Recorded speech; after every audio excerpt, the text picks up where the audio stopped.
বঙ্গোপসাগরের শ্রেষ্ঠ লঘুচাপটি আজ বৃহস্পতিবার নিম্নচাপে পরিণত হতে পারে বলে জানিয়েছে আবহাওয়া অধিদপ্তর। আবহাওয়াবিদ ও আবহাওয়া সংক্রান্ত আন্তর্জাতিক সংস্থাগুলো বলছে এটি নিম্নচাপ থেকে ঘূর্ণিঝড়ে পরিণত হতে পারে।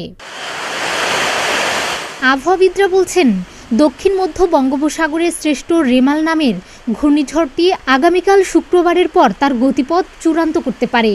খুলনা, বরিশাল ও চট্টগ্রাম বিভাগের উপকূলীয় জেলাগুলোতে প্রচণ্ড গতিতে এটি আঘাত হানতে পারে। এ সময় বাতাসের সর্বোচ্চ গতিবেগ থাকতে পারে ঘন্টায় ১০০ থেকে ১২০ কিলোমিটার, যা দমকা হাওয়া সহ ঘন্টায় ১৪০ কিলোমিটার পর্যন্ত বাড়তে পারে।